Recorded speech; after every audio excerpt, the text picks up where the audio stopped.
Caitlin Clark. Right? That poor girl's getting bullied by that entire league. I do take it as a sign of disrespect to Caitlin Clark. When you watch Caitlin Clark play the game of basketball, they don't treat her like she's the ninth best guard. She's personable, she's fun, and she's so incredibly talented. The WNBA has been under scrutiny, and it's astonishing to see how deeply hated Caitlin Clark is. With more than 17,000 people at each home game, she leads in attendance. Caused a 1,000% increase in merchandise sales. That surpasses the number of WNBA games in over 2 decades. However, the league is hardly promoting her, and she is being hacked on the court instead of being honored. You're doing all of this because you're trying to stop her because you know how lethal she can be on the court, or you're doing all of this because you don't like her. It was recently revealed that the WNBA has a long-standing, systematic grudge toward Caitlin Clark. This goes beyond mere drama or small-time arguments in the locker room. Hard data, disregarded cautions, and judgments support this pattern, which demonstrates how uneasy the league is with Clark's ascent. She is not simply the rookie who gets the most attention. She represents a league that obviously wasn't prepared to give her the reins, and it's now showing in the most repulsive ways imaginable. Thank God they get Caitlin Clark. She's injured for 2 weeks. All of a sudden, attendance goes down. Clark has totally changed the WNBA's appeal and earnings since joining the Indiana Fever. The Fever are leading the league in attendance thanks to her games, which bring over 17,000 fans at home and over 15,000 on the road.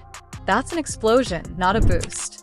Say the hype around Caitlin Clark is just hype. Like, no, she is an incredible basketball player. She does things on the court that we have not seen in the women's game. She's number 1 and 2 in every offensive stat. She's hitting more threes this season than Steph Curry did in his first MVP season. Clark has endured hits on the floor that go much beyond what is typical of a rookie. Every major channel carried headlines on Kennedy Carter's egregious body check. The altercation with the Connecticut Sun followed. The WNBA has not intervened in spite of numerous widely shared videos that depict her being physically attacked. Nothing has been done, including warnings, public statements, or fines. How much better defense can you play on Caitlin Clark if she is on fire like that? And she was clearly feeling it. She was in the groove. The league is actively resisting because it is unsure of how to deal with the unexpected superstar. The information is unambiguous. The funds are genuine. There is no denying the impact. Nevertheless, Caitlin Clark continues to face challenges that are entirely related to control, envy, and fear rather than basketball. Okay, let's speak about the topics that the WNBA really doesn't want you to discuss. After the news of Clark's absence, those get-in prices fell to $25 from $86 and $14 from $41. First, let's talk about attendance. The Fever could hardly fill the lower bowl until Clark arrived in Indiana. They now hold the league's top spot. They have an average of 17,036 spectators per game at home, more than 15,000 on the road. Additionally, those spectators aren't there to watch bench guys make bounce passes. They are coming to witness Caitlin Clark illuminate it from a distance of 30 feet. To accommodate the Clark crowd, teams really had to relocate their home games to larger facilities. Games in the preseason were selling out. Give that some thought. It doesn't end in the stands during preseason. Clark is getting viewers to pay attention on TV, something that no one in the league has done in over 20 years.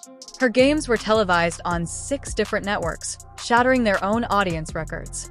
The playoffs followed. The attendance reached 1.8 million when Clark performed, the highest level since 2000. That's league-saving, not just good. Wow! Down 47% from the minimum $41 ticket price. At Nike headquarters, gear is flying off the shelves like it's Black Friday. The WNBA's merchandise sales increased by 1,000%. Who do you think is at the heart of that? Yes, Caitlin. Her jersey is now essentially a standalone brand. Shops at the arena are running low. Internet retailers are backordered. Once more, this is for a novice. I just don't understand if she is your 9th best guard in the league. Why do you continue to game plan and play defenses the way that you do against her? Why would you need to pay such close attention to the 9th best guard in the league? This is where it becomes strange, though.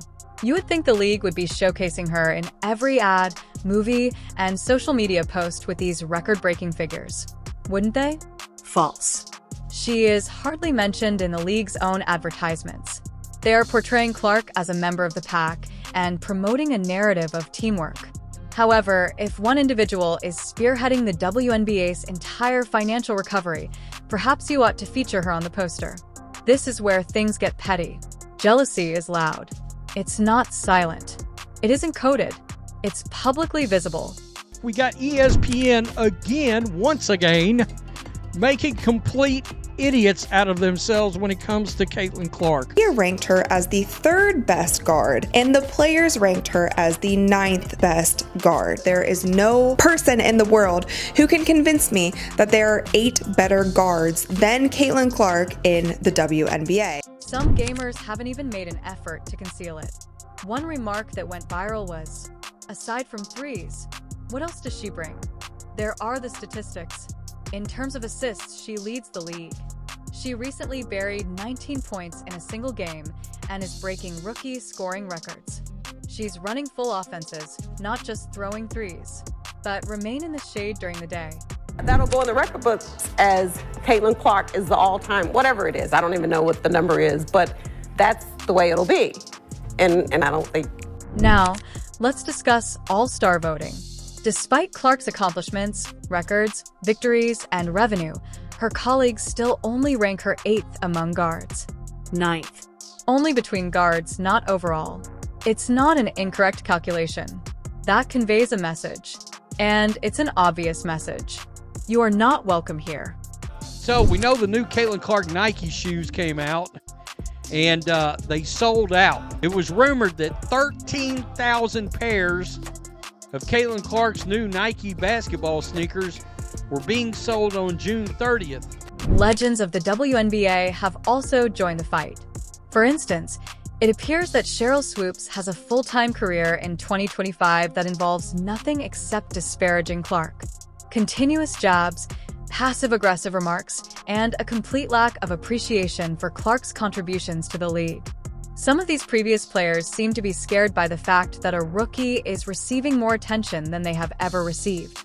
And then in the 3rd quarter, Sheldon poked her in the eye again. This is something we see all the time. They were on each other. They were talking. It was trashy. The superstar like MJ, unstoppable. This is the reason why we haven't seen Caitlin at 100%. We haven't seen her as quick as we saw her last season. The anger persists even outside of the court.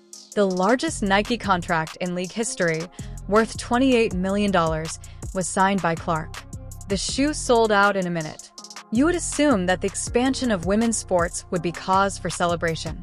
Instead, it sent off a chain reaction of resentment, envy, eye rolls, and more subtle jabs, as though her success was a slight to her predecessors. GI Liquidator put it this way, "Bro, they're envious. They clearly weren't the Caitlin Clark." What's more evident, though? The targeting. Because of all that jealousy, the conversation isn't continuing. It is manifesting itself on the court. Amazing. It's amazing. I cannot believe that many people are here for the draft party. It's such an exciting moment. We're thrilled to select with the first pick, Caitlin Clark. Clark hasn't simply reached out. She has been pummeled, shoved, and blindsided. These days, it's more than just fierce defense. It's a campaign. Kennedy Carter provided one of the most egregious examples when he struck Clark with a blatant body check that had nothing to do with basketball.